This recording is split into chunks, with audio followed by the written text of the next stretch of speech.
अस्सलाम वालेकुम dear students, कैसे हैं आप लोग। आज ऑब्जेक्ट ओरिएंटेड प्रोग्रामिंग के नेक्स्ट लेक्चर में हम एब्स्ट्रैक्शन पे ही बात जारी रखेंगे। हमने एब्स्ट्रैक्शन को इम्प्लीमेंट करने के दो तरीके देखे थे, जिसमें पहला एब्स्ट्रैक्ट क्लासेस था और दूसरा इंटरफेसेस था। हमने उन दोनों को थ्योरेटिकली तो पढ़ लिया है, लेकिन आज हम उन दोनों का प्रैक्टिकल वे में देखेंगे, उनकी प्रोग्रामिंग देखेंगे कि उनको इम्प्लीमेंट कैसे किया जाता है जावा में। हमने एब्स्ट्रैक्ट क्लास में जो कोड एग्जांपल देखी थी वो ह्यूमन क्लास थी। एब्स्ट्रैक्ट क्लासेस में हमने ये जो ह्यूमन क्लास है इसको एब्स्ट्रैक्ट क्रिएट करके इसमें कुछ कोड किया था। एब्स्ट्रैक्ट मेथड्स क्रिएट किए थे, कंस्ट्रक्टर क्रिएट किया था, static method, final method, static final method और एक मेन मेथड जो कि बजाते खुद एक स्टैटिक मेथड है, वो क्रिएट किए थे। इसको आज थोड़ा प्रोग्रामिंग में देख लेते हैं और इनकी एरर्स और जितनी भी चीज़ें डिसअलाउड हैं एक एब्स्ट्रैक्ट क्लास में, उसमें क्या क्या डिसअलाउड है, अलाउड नहीं है, वो भी देख लेते हैं और उनका कॉन्टेक्स्ट भी देख लेते हैं कि वो अलाउड क्यों नहीं है और उनके यूजेज क्या है या क्या नहीं है। ये मैंने कोड किया हुआ ह्यूमन क्लास का वही एग्जांपल है, थोड़ी सी मॉडिफाई की हुई है। इसमें सबसे पहले देखें कि मैंने ह्यूमन क्लास को एब्स्ट्रैक्ट कीवर्ड यूज़ करते हुए उसको एब्स्ट्रैक्ट क्लास बनाया है। अगर ये एब्स्ट्रैक्ट कीवर्ड मैं रिमूव कर दूँ तो ये नॉन एब्स्ट्रैक्ट क्लास या सिंपल क्लास बन जाएगी।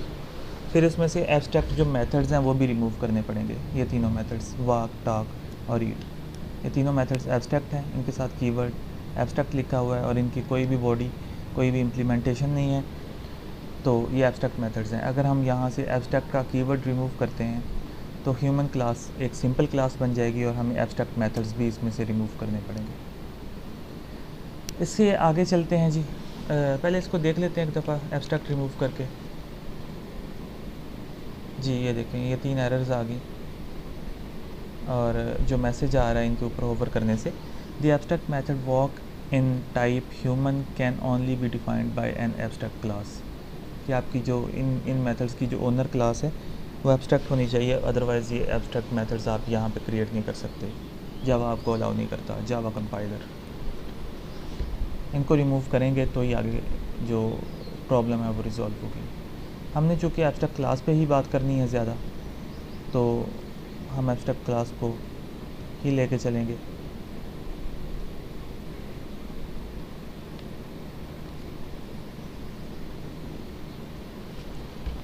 जी इसके बाद मैंने देखें एक private simple variable, instance variable भी आप इसको कह सकते हैं। ऑब्जेक्ट का जो डेटा है उस आपको डेटा भी कह सकते हैं, डेटा वेरिएबल भी कह देते हैं। ये वो डेटा है, ये वो वेरिएबल है जो कि ऑब्जेक्ट जब बनता है, इसका तो हम ऑब्जेक्ट नहीं बनाएंगे, इंस्टेंशिएशन नहीं कर सकते एक एब्स्ट्रैक्ट क्लास की, लेकिन अगर इसको नॉन एब्स्ट्रैक्ट क्लास बनाएं तो ये डेटा जो है ये ऑब्जेक्ट के अंदर आ जाता है। ऑब्जेक्ट इसको मैनिपुलेट करता है बाय यूजिंग सम फंक्शंस जो कि साथ ही लिखे होते हैं। तो ये वो डेटा, इंस्टेंस वेरिएबल्स और डेटा। इसके बाद जो स्टैटिक डेटा है वो बिलोंग कर रहा होता है क्लास को। तो दूसरा एक्स के बाद जो दूसरा वेरिएबल वाई है वो है स्टैटिक डेटा वेरिएबल, ये क्लास को बिलोंग कर रहा होता है। और जो थर्ड वेरिएबल है वो है फाइनल वेरिएबल, और ये फाइनल होता है, इसको आप मॉडिफाई नहीं कर सकते। ये अगर आपने कॉन्स्ट का या कांस्टेंट का जो एक आइडिया है प्रोग्रामिंग में वो पढ़ा हो, तो ये फाइनल तकरीबन डेटा के लिए वही काम करता है। अगर आप किसी इंस्टेंस वेरिएबल को फाइनल कर दें या वेरिएबल को, तो आप उसकी वैल्यू जो इनिशियलाइज उसको कर देंगे वो आप चेंज नहीं कर सकते बाद में। एक सिंपल वेरिएबल में तो आप कहीं पे भी जाके उसकी वैल्यूज़ वगैरह चेंज कर लेते हैं, उसको एडिट कर लेते हैं according to the requirement throughout your program. लेकिन एक फ़ाइनल जो वेरिएबल है वो कॉन्स्ट का काम करता है, कांस्टेंट वेरिएबल का। आप उसमें एक बार जो वैल्यू असाइन कर दें वही रहेगी। ये किस तरह की जगहों पे यूज़ होता है? ये इस तरह की जगहों पे यूज़ होता है जहाँ पर एक ही दफ़ा वैल्यू असाइन हो जाए, फिर उसके बाद वो चेंज ना हो। मिसाल के तौर पर पाई की वैल्यू, पाई की वैल्यू जो है वो 3.1415926 है आई थिंक। और जब आप फ़र्ज़ करें आपने मैथ का फंक्शन नहीं यूज़ करना पाई का, तो आप एक सिंपल वेरिएबल पाई के नाम से क्रिएट करेंगे, उसमें उसको इसी तरह फाइनल कर देंगे कांस्टेंट वेरिएबल बनाने के लिए, और फिर उसमें ये वैल्यू स्टोर कर देंगे जो कि आपने थ्रू आउट कहीं भी चेंज नहीं करनी, क्योंकि पाई की वैल्यू कांस्टेंट है, वो चेंज नहीं होती कभी भी। जी, ये तीनों वेरिएबल्स अलाउड हैं। अब हम इनकी जो एक्सेस मॉडिफायर्स हैं वो चेंज करके देखते हैं। पहले सिंपल वेरिएबल के प्राइवेट से मैं पब्लिक करता हूँ, तो वो अलाउड है। इसके बाद प्रोटेक्टेड करता हूँ, वो भी अलाउड है। और एंड पे मैं डिफ़ॉल्ट कर देता हूँ या पैकेज, तो वो भी अलाउड है। तो ये तीनों चारों फॉर्म्स में आप क्रिएट कर सकते हैं।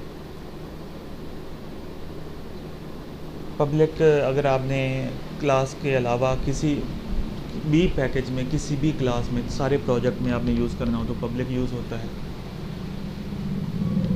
प्रोटेक्टेड जो है वो इनहेरिटेंस के through outside the package use होता है, लेकिन जिस पैकेज में ये क्लास पड़ी है उस सारे पैकेज में प्रोटेक्टेड भी एक्सेसिबल है। लेकिन अगर किसी और पैकेज में एक्सेस करना है तो वाया इनहेरिटेंस यूज़ कर सकते हैं। और जो डिफ़ॉल्ट या पैकेज है वो एक ही पैकेज में एक्सेसिबल होता है और हर क्लास को एक्सेसिबल होता है उस पैकेज में। उस पैकेज के बाहर किसी क्लास को, किसी का और पैकेज को एक्सेसिबल नहीं होता। स्टैटिक को भी इसी तरह चेंज करके देख लेते हैं। प्रोटेक्टेड तो अलाउड है, एरर नहीं आ रही। प्राइवेट किया वो भी अलाउड है, पब्लिक भी अलाउड है और डिफ़ॉल्ट भी अलाउड है। तो स्टैटिक जो वेरिएबल है उस पर भी सारी जो हैं इसमें एक्सेस मॉडिफायर्स वो अलाउड हैं। इसी तरह फाइनल का भी 1 बाय 1 चेक कर लेते हैं। ये आपका प्रैक्टिकल लेक्चर है, तो इसलिए मैं आपको 1 बाय 1 सारे के सारे ट्राई करके बता रहा हूँ। जहाँ पर एरर आई आपको पता चल जाएगा कि इस वक्त एरर आ गई है। ले जी, प्राइवेट और पब्लिक तो अलाउड हैं, प्रोटेक्टेड भी ट्राई करते हैं। प्रोटेक्टेड भी अलाउड है और डिफ़ॉल्ट तो ये है ही, बुनियादी तौर पर डिफ़ॉल्ट ही इसको मैंने क्रिएट किया हुआ था। ले जी, जो वेरिएबल्स हैं चाहे वो स्टैटिक हो, फाइनल हो या सिंपल वेरिएबल हो, वो सारे के सारे अलाउड हैं और उनके सारे के सारे एक्सेस मॉडिफायर्स भी अलाउड हैं एक एब्स्ट्रैक्ट क्लास में। अब आ जाते हैं एब्स्ट्रैक्ट मेथड्स क्रिएट करने पे। तो पब्लिक तो अलाउड है, ये तीनों आपके सामने पब्लिक हैं। मैं इनको प्राइवेट करता हूँ तो वो अलाउड नहीं होगा। प्राइवेट क्यों नहीं अलाउड होगा? प्राइवेट डियर स्टूडेंट्स इसलिए अलाउड नहीं है क्योंकि ये हमने इस क्लास के लिए तो क्रिएट नहीं किए। ये जो हमने मेथड्स क्रिएट किए हैं, एब्स्ट्रैक्ट मेथड्स, ये इस क्लास के अंदर यूज़ तो नहीं होंगे, क्योंकि ये तो बस यहाँ पर इनकी डेफिनेशन है, एक नाम लिखा हुआ है। इनकी वर्किंग कुछ भी नहीं है। इनकी वर्किंग जो है इनकी इम्प्लीमेंटेशन है, जो कि इसकी बॉडी भी होती है, जिसको हम इसकी बॉडी कहते हैं करली ब्रेसेस के अंदर। अगर हम एक मेथड की बॉडी या इम्प्लीमेंटेशन ही नहीं लिखेंगे तो उसको लिखने का फ़ायदा ही कोई नहीं। तो इनको प्राइवेट करने का फ़ायदा ही कोई नहीं, क्योंकि यहाँ पर तो इस क्लास के अंदर तो ये एब्स्ट्रैक्ट हैं। किसी और क्लास में इनको एक्सटेंड या इनहेरिट किया जाए और वहाँ पर इसकी ओवरराइड किया जाए और इसकी इम्प्लीमेंटेशन दी जाए, फिर तो इनको क्रिएट करने का कुछ ना कुछ फ़ायदा है। जैसा कि आपको मैंने मल्टीपल इनहेरिटेंस में भी इसका फ़ायदा बताया कि किस तरह ये डायमंड प्रॉब्लम जो है इस तरह की प्रॉब्लम्स को रिजॉल्व करता है। लेकिन इस तरह एक मेथड को प्राइवेट क्रिएट कर देना और एब्स्ट्रैक्ट क्रिएट कर देना और वो उसी क्लास के अंदर ही एक्सेसिबल हो, ओवरराइड भी ना हो सकता हो, तो उसका क्रिएट करने का कोई फ़ायदा ही नहीं है। दैट्स वाई ये प्राइवेट इसको एक्सेस मॉडिफायर क्रिएट करना इसको अलाउड ही नहीं है। प्रोटेक्टेड भी अलाउड होगा, प्रोटेक्टेड भी अलाउड है। पब्लिक भी अलाउड था, इनिशियली पब्लिक था और मैं डिफ़ॉल्ट करके देखता हूँ तो डिफ़ॉल्ट भी अलाउड है। बाकी तीनों तरह से अलाउड हैं ताकि किसी और क्लास में जाके एक्सेस होके इनका कोई ना कोई फ़ायदा उठाया जा सके। लेकिन प्राइवेट चूँकि एक ही क्लास, इसी क्लास के अंदर एक्सेसिबल हैं, तो इनको आप प्राइवेट नहीं क्रिएट कर सकते। इसी तरह से एब्स्ट्रैक्ट दूसरे दोनों एब्स्ट्रैक्ट मेथड्स भी सेम ही हैं। फिर कंस्ट्रक्टर की बात आ गई तो आप कंस्ट्रक्टर इसमें क्रिएट कर सकते हैं। ये देखें, मैंने एक सिंपल सा कंस्ट्रक्टर क्रिएट किया हुआ है। मैं इसके अलावा एक पैरामीटराइज्ड कंस्ट्रक्टर क्रिएट करके देखता हूँ। मैं सिंपल इसी को कॉपी पेस्ट करता हूँ और पैरामीटर एक दे देता हूँ इंट ए, तो ये पैरामीटराइज्ड कंस्ट्रक्टर भी अलाउड है। तो कंस्ट्रक्टर्स इसके लिए क्रिएट करना अलाउड हैं, लेकिन कंस्ट्रक्टर्स क्रिएट करने का ऐसा कोई फ़ायदा नहीं है। फ़ायदा क्यों नहीं है? क्योंकि आपने इसका ऑब्जेक्ट नहीं बनाना, आपने इसका ऑब्जेक्ट क्रिएट ही नहीं कर सकते। आप एक एब्स्ट्रैक्ट क्लास का ऑब्जेक्ट क्रिएट नहीं कर सकते, ठीक है। एक एब्स्ट्रैक्ट क्लास का कभी भी ऑब्जेक्ट क्रिएट नहीं किया जा सकता, ये आप माइंड में रख लें चीज़। और अगर ऑब्जेक्ट ही नहीं क्रिएट करना तो फिर कंस्ट्रक्टर बनाने का ऐसा कोई फ़ायदा नहीं। तो दैट्स वाई मैंने एक ही कंस्ट्रक्टर आपके लिए बनाया था, दूसरा भी क्रिएट करके आपको दिखा दिया कि कंस्ट्रक्टर क्रिएट करना तो अलाउड हैं, लेकिन चूँकि ऑब्जेक्ट नहीं बनाना होता तो ऐसा चीज़ का कोई ज़्यादा फ़ायदा नहीं है क्रिएट करने का।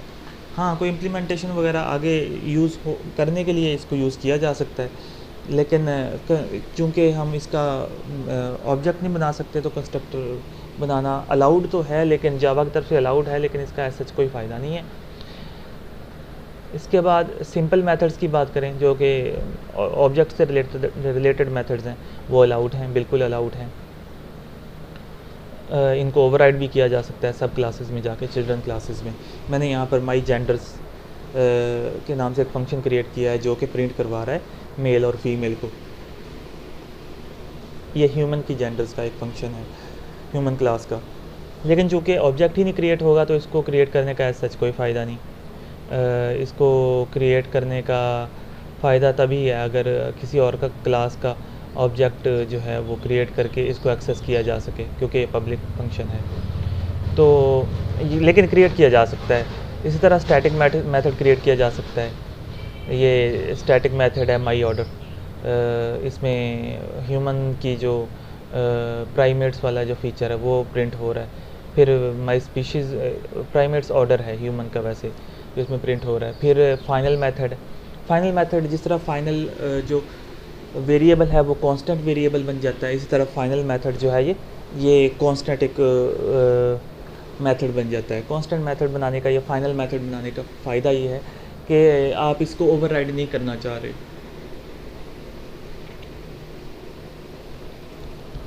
दूसरी क्लासेस में जाके अगर आप इस मेथड को माई स्पीशीज़ को ओवरराइड करना चाहें तो आप इसको ओवरराइड नहीं कर सकते। फाइनल मेथड का एक ये पर्पस होता है क्रिएट करने का। और फिर स्टैटिक फाइनल मेथड, एक मैंने पहला तो स्टैटिक था माई ऑर्डर, फिर माई स्पीशीज़ फाइनल मेथड था, और फिर स्टैटिक फाइनल दोनों को कंबाइन कर दिया। तो ये माई कैटेगरी एक स्टैटिक फाइनल मेथड है, ये भी आप क्रिएट कर सकते हैं, ठीक है। आपने अब तक देखें तो ये मेन मेथड रह गया। मेन मेथड भी बिल्कुल स्टैटिक मेथड है और बिल्कुल ऐसे ही है जैसे कि ये माई ऑर्डर है, वो भी स्टैटिक मेथड है, ये भी स्टैटिक मेथड है, ठीक है। तो ये भी आप क्रिएट कर सकते हैं। तो क्या क्या चीज़ हम क्रिएट कर सकते हैं? सिंपल वेरिएबल्स, हर तरह के private, public, protected, default, final और स्टैटिक वेरिएबल, इनका कोई भी एक्सेस मॉडिफायर हो सकता है। फिर जो एब्स्ट्रैक्ट मेथड्स हैं वो आप 3 एक्सेस मॉडिफायर्स के साथ तो एब्स्ट्रैक्ट मेथड क्रिएट कर सकते हैं, जिनमें पब्लिक है, प्रोटेक्टेड है और डिफ़ॉल्ट है, लेकिन प्राइवेट आप नहीं क्रिएट कर सकते। वजह मैंने आपको पहले ही बता दी है। कंस्ट्रक्टर आप क्रिएट कर सकते हैं, वो भी पब्लिक की फॉर्म में। अगर आप इसको प्राइवेट करेंगे तो आई थिंक ये प्राइवेट आपको नहीं क्रिएट करने देगा। जी, ये देखें एरर आ गया, क्योंकि आप इस क्लास के अंदर इसको यूज़ ही नहीं कर सकते हैं, तो फिर आप प्राइवेट कंस्ट्रक्टर नहीं क्रिएट कर सकते। सॉरी, प्राइवेट इधर आएगा। हाँ, प्राइवेट इसको कंस्ट्रक्टर आप क्रिएट कर सकते हैं, मे भी इसको यूज़ किया जा सकता हो क्लास के अंदर प्राइवेट। फिर डिफ़ॉल्ट इसको करके देख लेते हैं, डिफ़ॉल्ट कंस्ट्रक्टर आया यूज़ किया जा सकता है नहीं या नहीं। डिफ़ॉल्ट को रिमूव करके देखते हैं। जी, डिफ़ॉल्ट कंस्ट्रक्टर भी बनाया जा सकता है। और प्रोटेक्टेड एक दफ़ा क्रिएट करते हैं तो प्रोटेक्टेड, जी, कंस्ट्रक्टर्स भी आप हर एक्सेस मॉडिफायर के साथ यहाँ पे क्रिएट कर सकते हैं। इसके बाद मैं इसको पब्लिक कर देता हूँ फ़िलहाल, और इसके बाद देखते हैं सिंपल मेथड की कौन कौन सी एक्सेस मॉडिफायर अलाउड है। पब्लिक अलाउड है, प्राइवेट भी अलाउड है, प्रोटेक्टेड भी अलाउड है और डिफ़ॉल्ट भी अलाउड है। जी, ये बिल्कुल सिंपल वेरिएबल की तरह सिंपल मेथड भी चारों एक्सेस मॉडिफायर्स के साथ अलाउड है। फिर इसके बाद जी स्टैटिक मेथड देख लेते हैं। प्राइवेट तो अलाउड है, पब्लिक भी अलाउड है, प्रोटेक्टेड भी अलाउड है और डिफ़ॉल्ट भी अलाउड है। और फाइनल मेथड को भी इसी तरह टेस्ट करते हैं one by one. Public allowed है, प्राइवेट भी अलाउड है, प्रोटेक्टेड भी अलाउड है और डिफ़ॉल्ट भी अलाउड ही होना चाहिए। जी बिल्कुल। स्टैटिक फाइनल बिल्कुल इन्हीं की तरह बिहेव करेगा, लेकिन हम टेस्ट कर लेते हैं एक दफ़ा। पब्लिक अलाउड है, प्राइवेट भी अलाउड है, प्रोटेक्टेड अलाउड है और डिफ़ॉल्ट भी अलाउड है। और बिल्कुल इसी तरह से मेन मेथड भी स्टैटिक मेथड है, तो उसकी चेंज करके देखते हैं। जी ये भी अलाउड है, प्रोटेक्टेड और डिफ़ॉल्ट। जी मेन मेथड भी चारों एक्सेस मॉडिफायर्स के साथ अलाउड है। जी तो स्टूडेंट्स, आज हमने एक प्रैक्टिकल किया है जिसमें हमने एक सिंपल सी क्लास क्रिएट की है, ह्यूमन क्लास। और इसमें पहले हमने सिंपल वेरिएबल, स्टैटिक और फाइनल वेरिएबल पे बात की कि इनको अलाउड है, किस किस फॉर्म में अलाउड हैं एक एब्स्ट्रैक्ट क्लास के अंदर। फिर थोड़ा एब्स्ट्रैक्ट मेथड्स पे बात हुई कि एब्स्ट्रैक्ट मेथड्स जो हैं वो किस किस एक्सेस मॉडिफायर के साथ क्रिएट करना अलाउड हैं एक एब्स्ट्रैक्ट क्लास के अंदर। फिर कंस्ट्रक्टर पे बात हुई, उसके बाद सिंपल मेथड की बात की, static method, final method, static final और मेन मेथड, इन सब पे बारी बारी बात हुई। इनके एक्सेस मॉडिफायर्स कौन कौन से अलाउड हैं, इनके साथ ये क्रिएट करना अलाउड हो हमें। अब हम एक और क्लास क्रिएट करते हैं जो कि एक्सटेंड करेगी ह्यूमन क्लास से,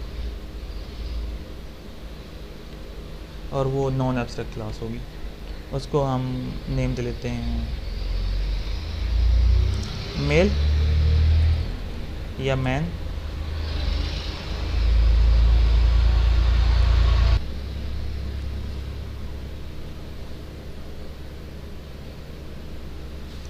और इसको हम इनहेरिट कर लेते हैं ह्यूमन क्लास। जी students, the type man must implement the inherited abstract method. ठीक है, ये फ़ौरन ही इसने इनहेरिट करते ही ये एक एरर मैसेज दिया है।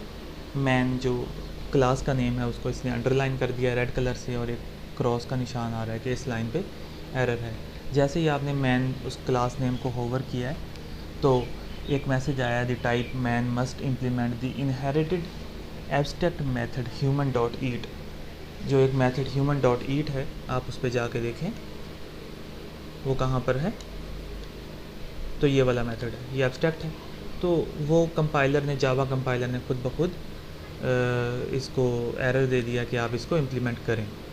और नीचे आप चेक करें कि नीचे दो ऑप्शंस आ रही हैं, ऐड अनइम्प्लीमेंटेड मेथड्स और मेक टाइप मैन एब्स्ट्रैक्ट। ठीक है, आप अगर इस क्लास को भी एब्स्ट्रैक्ट बना दें तो फिर आपको ये मैसेज नहीं आएगा, लेकिन आपने अनइम्प्लीमेंटेड मेथड वाला जो ऑप्शन है उसको ही क्लिक करना है, दूसरी को क्लिक नहीं करना, क्योंकि हमने एक ही क्लास अभी एब्स्ट्रैक्ट क्रिएट करनी है। बड़ी फंक्शनैलिटीज़ की हमें ज़रूरत नहीं है। तो इस क्लास को हम नॉन एब्स्ट्रैक्ट मैन को बनाएंगे। मैन क्लास जो है वो नॉन एब्स्ट्रैक्ट होनी चाहिए। तो हम ऐड अनइम्प्लीमेंटेड मेथड्स पे क्लिक करते हैं तो इसने सारे के सारे तीनों मेथड्स वॉक, टॉक और ईट, कौन कौन से मेथड्स थे, वॉक, टॉक और ईट, इन तीनों को इम्प्लीमेंट कर दिया है। फंक्शनैलिटी इसने कुछ भी नहीं लिखी, सिर्फ उनको ओवरराइड कर दिया है। ओवरराइड को हम एक और टर्म भी यूज़ करते हैं इसके लिए, डायनामिक बाइंडिंग। डायनामिक बाइंडिंग बिल्कुल ओवरराइडिंग थी, फंक्शन या मेथड ओवरराइडिंग। तो इसने ओवरराइड कर दिया खुद ब खुद ही। आप इसको बाय हैंड भी लिख सकते हैं टाइपिंग करते हुए। ठीक है, आप वैसे लिखेंगे तो आपको ज़्यादा अच्छा आइडिया आएगा, आपकी कोडिंग स्पीड बेहतर होगी, आपकी कोडिंग की स्किल्स अच्छी होंगी, आपको ज़्यादा इन डेप्थ समझ आएगा। ठीक है, लेकिन इसने ऑप्शन दी थी और मैंने उस ऑप्शन को अवेल किया। आप दोनों में से जो वे बेहतर लगे वो कर सकते हैं, दोनों ही कर लें, या आप खुद लिखेंगे तो ज़्यादा बेहतर है। आपको चीज़ों की मेरे ख्याल से ज़्यादा इन डेप्थ इस तरह समझ आने की आने की ज़रूरत है। जी, इनमें अब हम इम्प्लीमेंटेशन क्रिएट कर देते हैं कोई भी। मैं सिंपली इनमें प्रिंट करवा देता हूँ system.out.println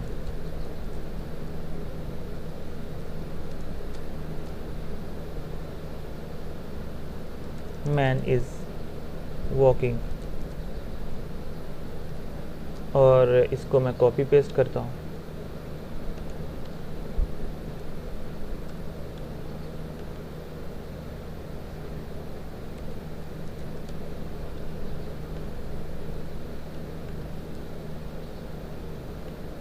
ये एक एरर थी, ये भी साथ साथ कॉपी हो रही है।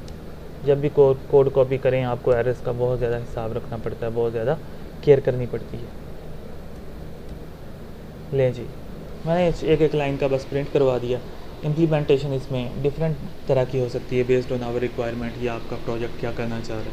मैं अभी आपको समझाने के लिए एक एक लाइन का ही फंक्शन लिख रहा हूँ जी स्टूडेंट्स। क्योंकि ये नॉन एब्स्ट्रैक्ट क्लास है मैन क्लास, तो आप इसका एक फ़ंक्शन क्रिएट कर सकते हैं, आप इसको ओवरराइड कर सकते हैं, आप इसको इंस्टेंशिएट कर सकते हैं।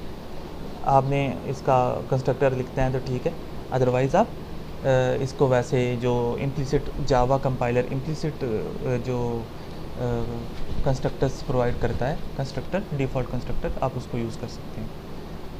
तो ये मैंने क्लास मैन इसलिए क्रिएट की है ताकि आपको पता चले कि ये जो एब्स्ट्रैक्ट मेथड्स थे इनका क्या मकसद था। तो इनको हमने सिंपली जाके आगे यूज़ कर लिया है, उनकी इम्प्लीमेंटेशन भी प्रोवाइड कर दी है। बाकी जो पब्लिक और डिफ़ॉल्ट चीज़ें हैं वो ऑटोमेटिकली एक्सटेंड हो जाती हैं और प्रोटेक्टेड, तो प्राइवेट नहीं होंगी। अब हम एक टेस्ट क्लास क्रिएट करते हैं और इनमें ये तीनों मेथड्स बारी बारी क्रिएट करके देखते हैं। मेन मेथड में इसमें सिर्फ मेन मेथड क्रिएट करते हैं।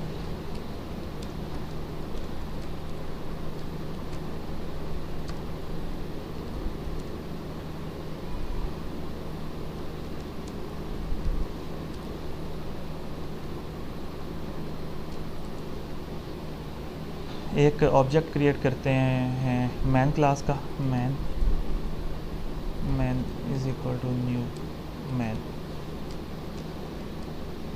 ये चीज़ आप याद रखें कि जब भी आप अपना कोई कंस्ट्रक्टर क्रिएट ना करें और डिफ़ॉल्ट कंस्ट्रक्टर यूज़ करें, तो आप जावा का इम्प्लिसिट डिफ़ॉल्ट कंस्ट्रक्टर यूज़ करें, तो आप उसका कोई भी पैरामीटराइज्ड कंस्ट्रक्टर नहीं वो क्रिएट करके देता आपको खुद ब खुद। पैरामीटराइज्ड कंस्ट्रक्टर आपको खुद ही क्रिएट करना पड़ता है, सिर्फ डिफ़ॉल्ट कंस्ट्रक्टर आपको वो इम्प्लिसिट प्रोवाइड करता है। मैन डॉट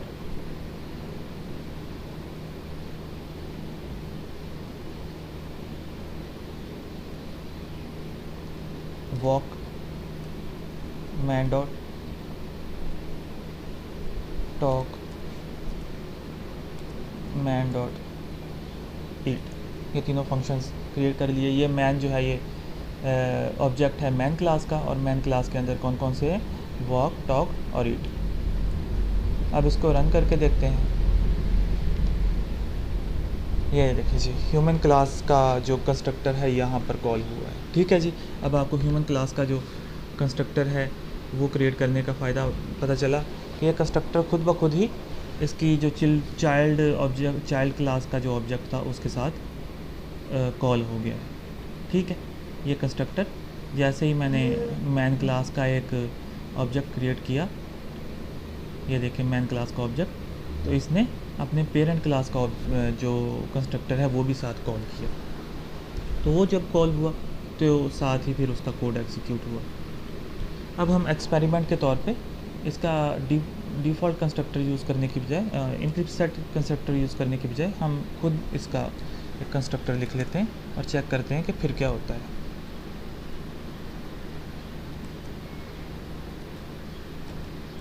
डिफ़ॉल्ट कंस्ट्रक्टर ही लिखते हैं और इसमें प्रिंट करवा देते हैं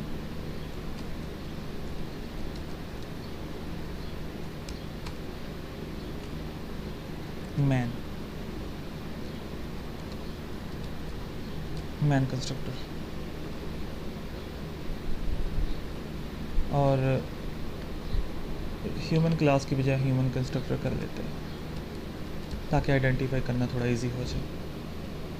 दोबारा से रन करते हैं तो अब देखते हैं क्या आउटपुट आती है। ये देखें जी, सबसे पहले उसने पेरेंट क्लास का कंस्ट्रक्टर कॉल किया ह्यूमन कंस्ट्रक्टर कॉल हुआ।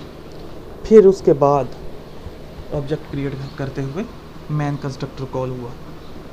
मैन कंस्ट्रक्टर हालांकि उसका अपना कंस्ट्रक्टर था, ये देखें man is equal to new man, यहाँ पे कॉल हो रहा है इस जगह पे मैन का कंस्ट्रक्टर, लेकिन उसने पहले अपने पेरेंट क्लास का कंस्ट्रक्टर कॉल किया ह्यूमन का, ठीक है।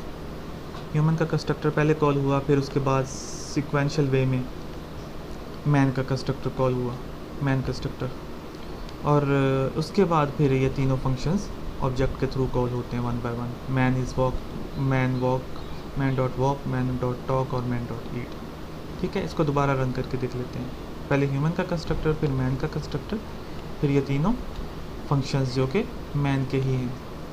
अब हम जो ह्यूमन क्लास की कुछ चीज़ें हैं, जैसा कि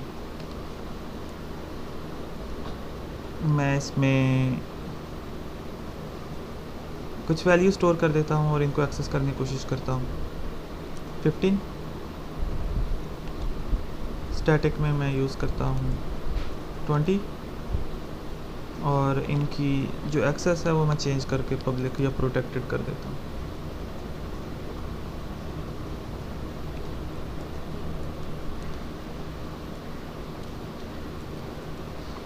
और नीचे वाला डिफ़ॉल्ट है। इन तीनों को मैं एक्सेस करने की कोशिश करता हूँ, फिर देखते हैं क्या रिज़ल्ट आता है।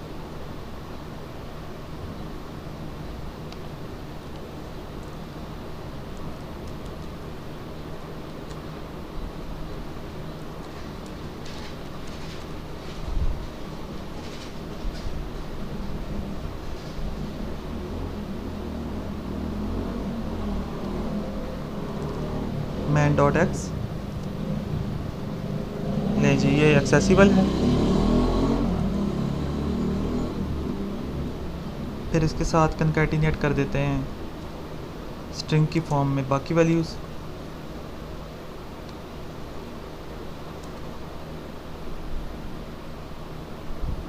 मैन डॉट वॉय, ले जी ये भी कॉल हो रहा है। फिर तीसरी वैल्यू कंकैटिनेट करने की कोशिश करते हैं।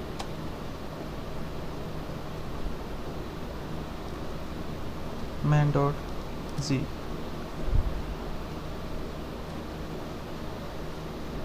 Man dot X, man dot Y और मैन डॉट सी। लेंज ये तीनों एक्सेस तो हो रही हैं, इनकी वैल्यूज चेक करते हैं। लें जी 15, 20 और 5 सीक्वेंस चेक कर लेते हैं। पहले 15, फिर 20, फिर 5, ये तीनों मैन क्लास जो कि चिल्ड्रन क्लास है ह्यूमन क्लास की, उसके थ्रू एक्सेस हो रहे हैं। दैट मीन्स कि मैनिपुलेशन इनकी हो सकती है सिवाय फाइनल के। फाइनल जो होता है वो कॉन्स्टैटिक वेरिएबल होता है, लेकिन इन दोनों को हम वैल्यूज़ असाइन भी कर सकते हैं, चाहे मैन क्लास में एक्सेस करके करें या टेस्ट क्लास में एक्सेस करके करें। एक्सेसिबिलिटी है इनकी और इनका यूज़ भी किया जा सकता है। दैट्स वाई जावा ने इनको अलाउ भी किया हुआ है कि आप इनको क्रिएट कर सकते हैं। ह्यूमन के कंस्ट्रक्टर की भी बात होगी, वेरिएबल्स की भी बात होगी और एब्स्ट्रैक्ट मेथड्स की भी बात होगी। अब आ जाते हैं सिंपल मेथड पे।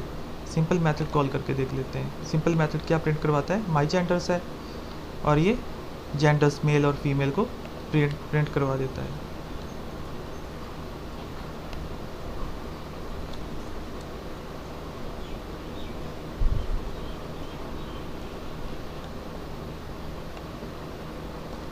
मैन डॉट माई जेंडर्स,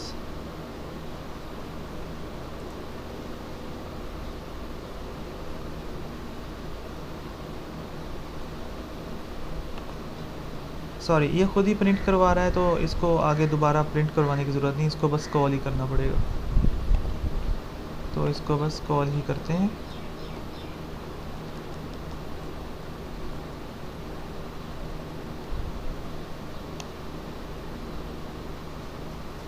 और फंक्शंस को मैं एक जगह पे ले जाता हूँ।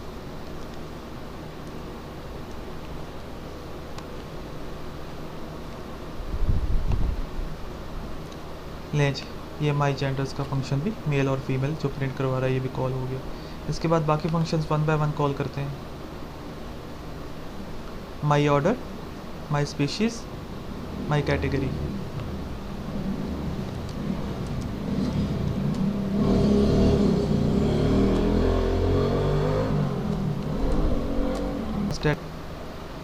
ले जी, ये मैन के थ्रू भी एक्सेसिबल है, ठीक है जी, जो एक स्टैटिक मेथड है।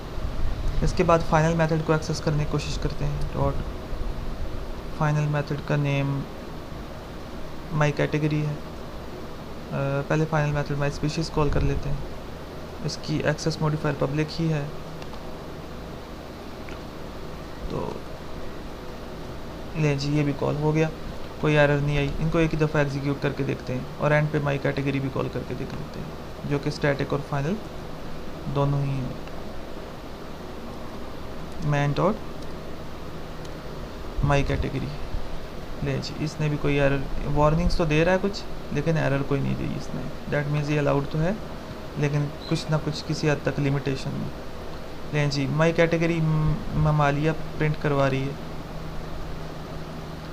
माई स्पीशीज़ होमो सैपियन प्रिंट करवा रही है,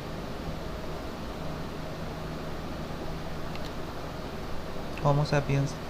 फिर माई ऑर्डर प्राइमेट्स प्रिंट करवा रहा है, माई जेंडर्स मेल फीमेल प्रिंट करवा रहा है। इसके बाद ईटिंग, टॉकिंग और वॉकिंग के फंक्शंस हैं। फिर कंस्ट्रक्टर जब ऑब्जेक्ट क्रिएट हो रहा है, इंस्टेंशिएट हो रहा है मैन क्लास का, तो दोनों कंस्ट्रक्टर्स कॉल हो रहे हैं, पहले पेरेंट क्लास का फिर चाइल्ड क्लास का। तो एंड पे जो है वो तीनों के तीनों वेरिएबल सिंपल और सिंपल डेटा मेंबर और स्टैटिक और फाइनल तीनों को एक्सेस करके यहाँ पे प्रिंट करवा दिया। लीजिए स्टूडेंट्स, ये था आज का लेक्चर। इसको आप बैठ के इन डिटेल देखें, इसको कोड करें, प्रैक्टिस करें, बार बार चीज़ें चेंज करके देखें जो मैंने इधर बताई हैं कि कौन कौन सी अलाउड हैं और कौन कौन सी क्यों नहीं अलाउड। इसके अलावा स्टैटिक, नॉन स्टैटिक, फाइनल सब पे बारी बारी काम करके देखें। इंशाल्लाह नेक्स्ट लेक्चर में हम इंटरफेसेस की प्रैक्टिकल पे बात करेंगे, उसके प्रैक्टिकल इम्प्लीमेंटेशन पे देखेंगे। अंटिल नेक्स्ट टाइम, अल्लाह हाफिज़।